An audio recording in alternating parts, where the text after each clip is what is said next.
What's up, everybody? David Williams here. I just wanted to take a time to, just get on camera, unscripted, and speak from the heart.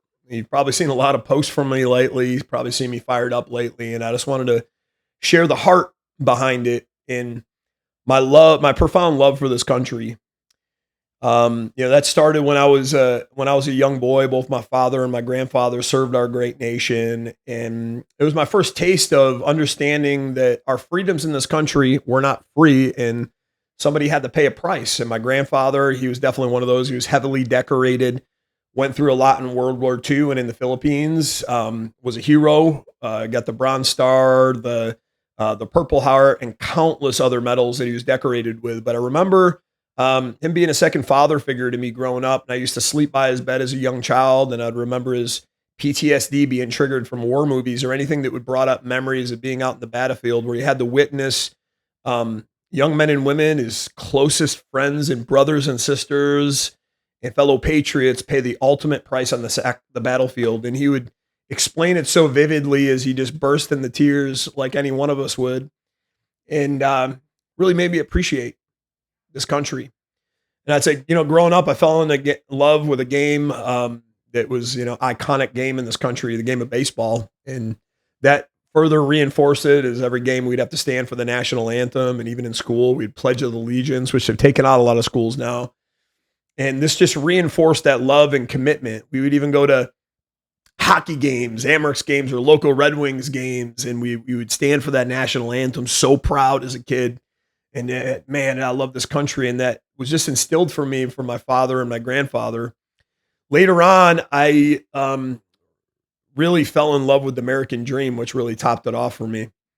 And, those of you that know me know my story, how I fell down on my luck. Doctors told me I was going to be disabled for life. I was broke. And I had the great opportunity to pursue the American dream. Was it easy? Absolutely not. It was one of the hardest things I ever had to do in my life. But I had that opportunity nonetheless to fight. And I believe that's what our country is all about, is we give people from all over the world, of all walks of life, of all colors and all genders, the ability to fight and create the life that they deserve. And, anything good in life, no matter where you're from, doesn't come easy. But the beautiful thing about America is we're one of the only countries that provide that path to build anything that you want, to have any dream or vision come through if you work hard enough at it and more persistent towards it. And that's what happened to me. So I took it from zero with my own two hands, had the ability to pull myself up from the bootstraps, had the ability to go out there and use the grit that was instilled in me from my dad and build the life that I have today that allowed me to retire my parents, get my health back in control, provide my wife the life she deserves that's, opposite of the labels that my doctor tried to give, and became my hero's hero, my mom and dad. And I retired with them, bought them their first brand new car, take care of their bills, and was able to, proudest moment of my life, give them a retirement home. So without America and without that American dream, I wouldn't be able to do any of that, and I think for me, I just fell so much in love with this country the way I would love my own kid. And when I see what's happening to it, imagine if you saw somebody that was harming your kid, how would you react? And I think deep down, we all feel this way. And that's why I wanted to share my story and speak from the heart, because I think what America needs to do, whether you're on the left or whether you're on the right, is take a look at the manipulation that's going on in our country, right? This government's supposed to be duly elected to serve we, the people, and they're supposed to serve us. And it's clear that that is no longer the case. And that's both on the left and the right. And then they're pitting us against each other, and black versus white, rich versus poor, gay versus straight, Donald Trump versus Kamala Harris. Any which way that they can divide us, they are, because they know when we're divided, they're weak. We know when we're united, we're strong. When we're one nation under God, united, that's when we're resilient and strong as a nation. But I think what's really going on in our country, we have a case of identity politics, right? And I think when you grow up a certain way and you do things a certain way so often, and then our family does things a certain way, you want to keep those traditions. You want to be a loyalist to those traditions. But it's my belief that the Democratic Party just doesn't exist anymore. Right now, what we're seeing out there is not the Democratic Party that I've ever known. And I think deep down, everybody that's a Democrat knows that as well. So it's like, where is that place? Where is that home? And really, we have a group of radical leftists, Marxists that are running this country, that are trying to frame what was once good as evil and what was once evil as good, which confuses and disorients people. These people are really good at manipulation because what they know is, unfortunately, a good portion of people inside of this country is misinformed. They don't take the time to have the information. And I'm not saying that about anybody or any specific party, just a general observation. I think it's factual that most people don't have all the data and information and take the time to do it. So what they do is they actually exploit that on both sides of the aisle by flaring up hate as much as they can and taking sound bites, manipulating and twisting the sound bites into false narratives to get people to believe them in the face of a lie to get them to vote the way they want them to vote. And I think it's time for us to wake up as Americans. And what we need to do is stop looking left, stop looking right, start looking above to our one mighty God and look at the founding documents of this great country of what really the core values and the traditional American values that this country was based upon. And I think that's what people need to vote for. When you look at what's happening in our just recent events, like look what just happened at the Olympics. Who would have ever thought, as a Christian myself, even as a non-Christian, I think everybody should be infuriated. Who would have ever thought they would mock the all one almighty God? That they would mock Jesus Christ. They would mock the Last Supper in a perverted way where they bring drag queens on stage. And this isn't judging anybody in the gay community or drag queens, because I believe everybody should have the right to do everything, but that has no belonging on our national television, on our national stage for our kids to see. The mocking aside of Jesus Christ, my Savior. We don't need that perversion in front of our children. But then you look at it, it goes deeper than that. They're bringing it into the schools. We got sexualization in the reading materials that are in our schools. They're indoctrinating our kid with this woke ideology. There's so many different things that are breaking down the family unit. What you got to ask yourself, if you're a Christian and you're voting on biblical principles, or maybe you're just an American and you got good morals and you're voting on morals, which party is going to align? Take the names out of it, take the labels off of it, take the branding out of it, and just open up your two eyes. And I think we both got to see a snapshot of 4 years of Kamala and 4 years of Donald Trump. And I don't think anybody's perfect, right? But when you look at things, which way should you vote? Which way should the Bible dictate and morals dictate when it comes to our border? Do you want to, it's clear as day which party is going to close the border, which party is going to promote safety in our country, which party is going to try to prevent the next 9/11 from happening, which at this trajectory, it's inevitable that the next 9/11 is going to happen. We're letting people into our country that actually hate us. You take a look at January 6th that was manipulated, and I don't agree with anybody breaking into any building or any sort of violence whatsoever, right? I believe in law and order, and I believe in accountability, but the way they manipulated and twisted that and persecuted people that were mostly peaceful in that building was just sickening for 4 years. Let alone the people that came from over the border are now attacking our great nation. They're attacking our capital. You can barely hear it on TV. You can barely read about it anywhere because they're suppressing the information because they control the media to try to control the narrative. But the fact of the matter is there's people burning our American flag that we are giving a stipend to pay for their well-being in this country that hate this great nation. And that's the real danger to our republic. That's the real danger to our democracy that we have to look at. So you got to think about it when you're voting on the law of righteousness. Which way do you got to vote? It might not be your perfect candidate, but which one's the right candidate? God anoints imperfect people all the time. If you look back to the Bible, I'm an imperfect person. We all are imperfect children of God. If you look at any character in the Bible, there was not a single one of them besides Jesus Christ that was perfect. Look at King David. He served so much and he played such a role, but he was an adulterer. He stole, he murdered. There's so many different things that each person in the Bible that framed it. Even our founding fathers that built our great nation. Nobody's perfect when you look at it, but what you got to do is vote on the side of morality on every single issue. Take the blinders off, take the emotion out of it, because again, they've gotten real good at fueling up everybody's hate because they know it shuts down their ability to have logic center their brain firing, shut down the ability to be a critical thinker.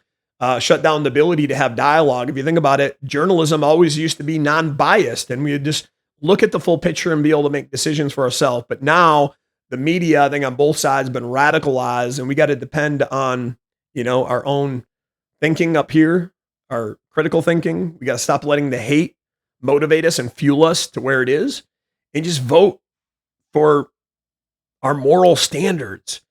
And I know there's going to be some people in here, there's probably maybe no more than 5% of the country that, as of 5 minutes ago, redefined what's righteous, redefined what's moral in this country. And we got to remember and never forget our traditional American values, because what we see going on across the world to our kids, what we see going on across the so many minority communities, what we see going on in the world on the national stage, that's not righteousness. That's wickedness that we have flourishing across this country. And, we need to all stand up as fellow Americans, and we got to do something about it, because it's not only our country, it's not only our kids we're doing this for, it's the rest of the world, because if this domino falls in America, which I can assure you that it can, regimes and empires fall all the time. We've seen it across history, but this is the greatest thing in the world. Like, we are the last standing watch against evil in this world. And if America falls, man, I just don't see, I don't want to see a world without America. And, again, I'm encouraging every one of you to put our differences aside, and let's all rally around the one person that's running around the one side that stands for morality. And I think we all know what that is when we take every issue down the board and really look at it from a holistic lens. There's really only one way you can vote as a Christian. Like, if you want to stand for the traditional American values in this country, there's really one way to vote.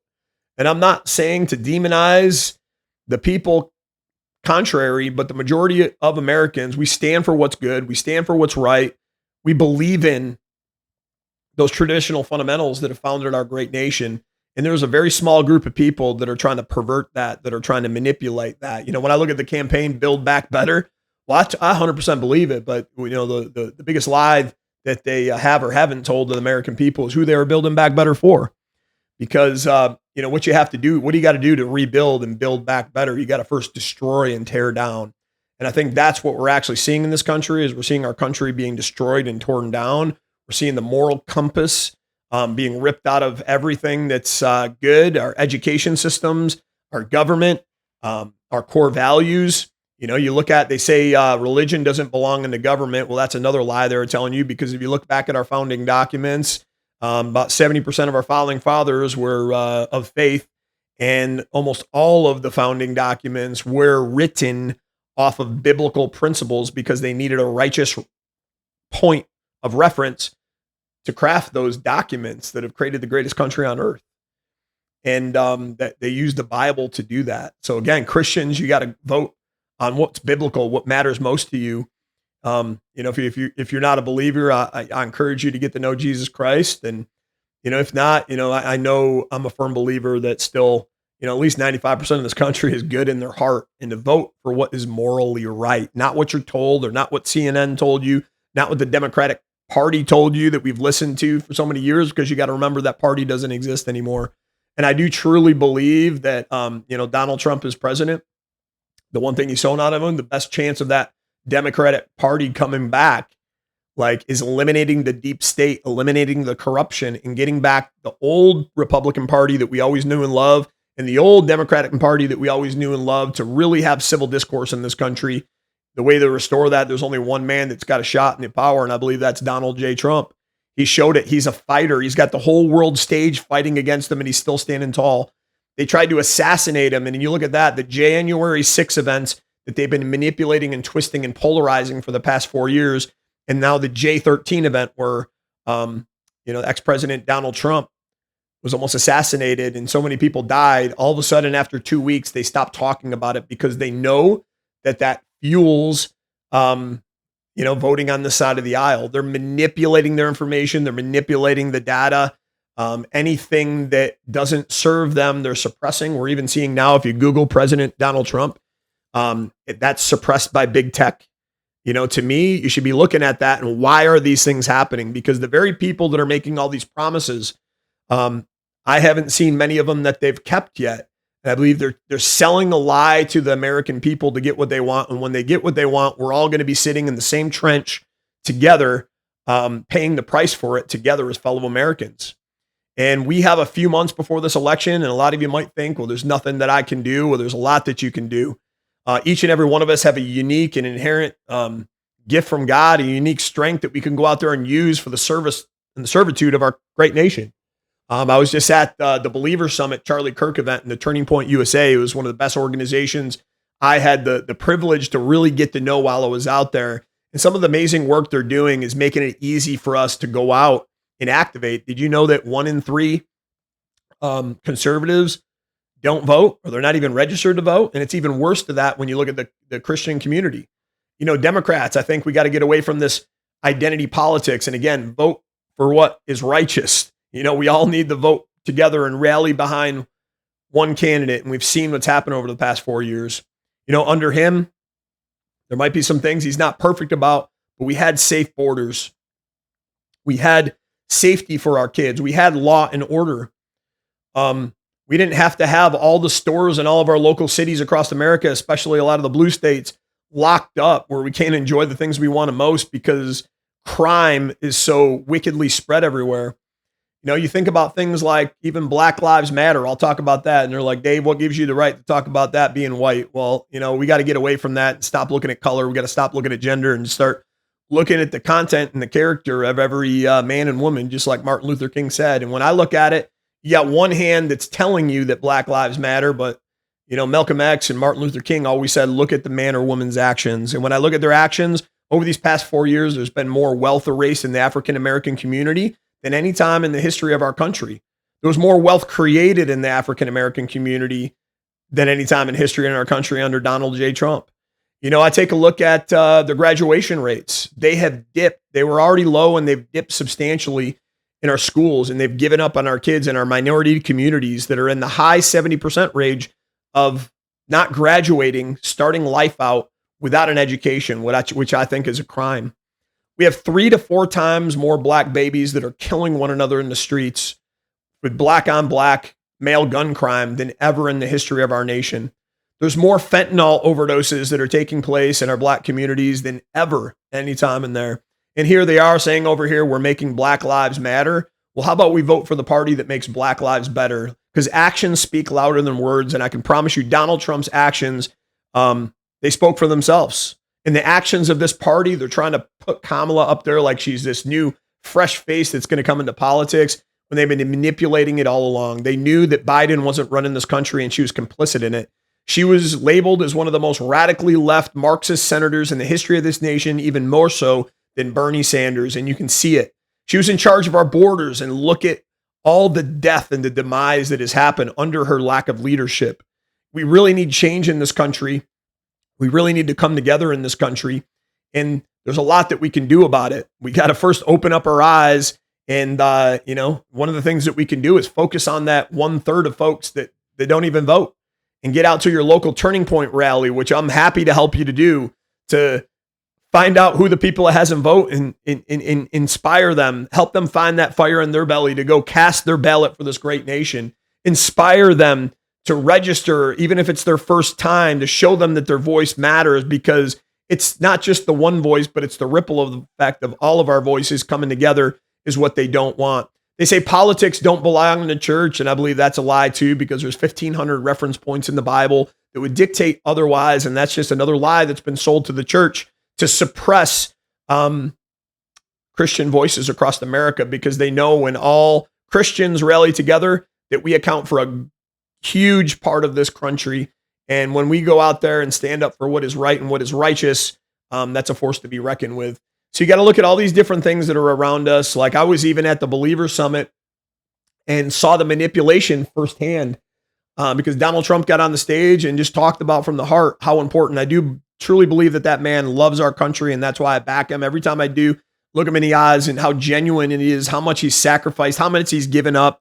You know, while he's not perfect, he has a deep love and a fight for our country.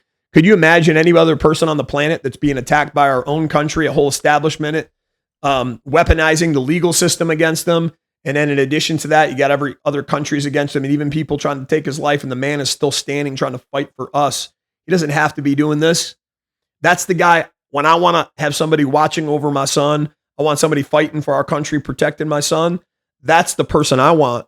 I don't want to have emotion left or right or branding or labels involved in this. I really just want to do what's right for my son. And I believe Donald J. Trump, out of the options that we have in this next election, is the best person for the job that's going to get our country back on track.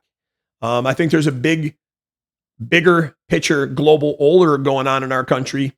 When you look at it, where you got people like Klaus Schwab saying by 2030 he wants everybody to have nothing, right? It's the World Economic Forum. It's very clear and apparent that they want globalism, and that's not going to yield well, because what comes with globalism or socialist, Marxist, and communist ideologies that go along with that. And then we have few that are reaping the reward of many.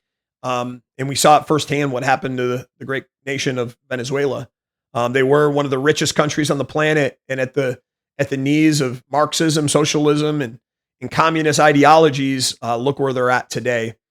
And it's our duty. I feel called. I think each and every one of us needs to reflect back, whether it was when you were a young child and you first fell in love with this country, or you need to reflect on your son, your daughter, your grandkids, and look them in the eye and just really remember why it's so important to do our civic duty in this country, is because freedom isn't free, and we are the last standing watch, and we owe it to each and every one of them. We owe it to the people we love the most in our life. I'm not doing this for me. I'm not doing this for anything but my little boy that I have to look at every single day, because, one day I'm going to have to look him in the eyes, whether we're living in the greatest country on earth or we've lost everything that we once loved for that lack of gratitude for it. And I have some explaining to do, that we're living in that country because I chose to stand in the face of evil and protect it, or not living in that country because, hey, it wasn't popular to voice our opinion. I was afraid of being canceled and I stood on the sidelines. Well, I can tell you there's nothing more important to me than no business venture, no amount of money, nothing in the world, my reputation. I know people look at me online like, oh, Dave's posting something political again. I know it doesn't maybe depict me in the best lens sometimes to some people, but there's nothing more important. There's nothing more I care about more than this great nation. And I do it for every one of you that's watching me post those things that might be judging. But man, I love this country. And I know one day I'm going to meet my maker and I'm going to have to answer to him. And he's going to show me one of two things. He's going to show me who I was and who I could have been. He's going to show me what I did and what I could have done. When he shows me those two people, and he shows me the best version of myself, what I could have done, who I could have been, I want to be as close to an identical twin as possible. I'm not worried about meeting all the naysayers and the haters on social media that might be judging, because they're not going to be up there one day judging me. There's only going to be one God that's judging me. And that's the only thing I care about. And those people aren't going to be there judging us when maybe our great nation that we never thought could fall doesn't look the same as it did. And we have that obligation. We have that obligation of citizens to stand up and do what is right. We all know deep down what real morals are. We all know deep down, like, there's only one way to vote if you're in alignment with the principles of the Bible. And I just encourage everybody to go out there and just, get rid of these identity politics, get rid of these emotions where they're trying to pit one candidate against the next and get you to vote for them, and just vote for what's right and vote for what is just. And I think you'll see there's only one clear path to go. But I wanted to come here to speak from my heart. I wanted to come here and explain why I love this country so much. I wanted to come here to maybe inspire other fellow Americans to get in touch and intimate again with that very passion you once had when it was the strongest, and find that fire in your belly and that fire in your heart, and go out there and really fight for what the freedom is that our forefathers fought for, that our grandfathers fought for, just like mine, and fight for our kids, fight for our grandkids. We need to save our kids, because our kids are under attack. Like, even look in the state of California, we got a governor out there in California that is so radical that they passed in the law an absolute atrocity that a kid that's 12 years old of age without their parental consent, if they're confused, which that's what growing up is all about, you're in a state of confusion, can get an irreversible hormone or gender surgery done on them without the parents' consent. And if the parents try to get involved, they can weaponize the justice system against the parents. Man, oh man, imagine if the founding fathers saw this today.